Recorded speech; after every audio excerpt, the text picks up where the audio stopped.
আপনাকে যে যা বলে যেমন বলে শান্তি পাই, আপনি তাকে তেমন বলতে দিয়েন।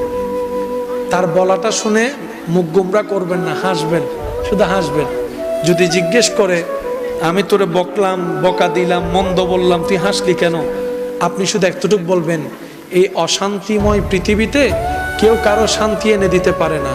তা আমি ভাবলাম আমাকে 2টা বকা দিলে যদি তোমার মন শান্তি হয়, আমার নামে 2টা বদনাম করলে যদি তুমি শান্তি পাও, যাক আমি না হয় কষ্টই পেলাম, আমার আল্লাহর একজন বান্দাকে তো শান্তির ব্যবস্থা করে দিয়েছি, আল্লাহর একজন বান্দাকে শান্তির ব্যবস্থা করে দিয়েছি, তুমি শান্তি পাচ্ছ, এটা দেখেই আমার শান্তি লাগতেছে।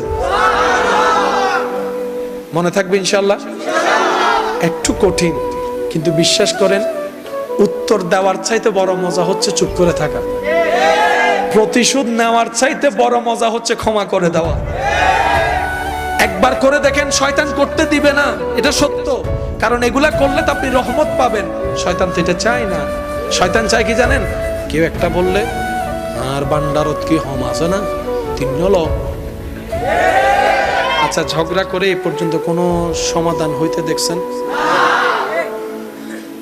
আমি দেখি নাই, আপনারা দেখলে বলেন। মারামারি হয়ে কোনো সমাধান? কিন্তু নীরবতার মধ্যে যে উত্তর লুকাই আছে, বান্দা যখন উত্তর দেয় আল্লাহ তখন সেটা উত্তর দেয় না।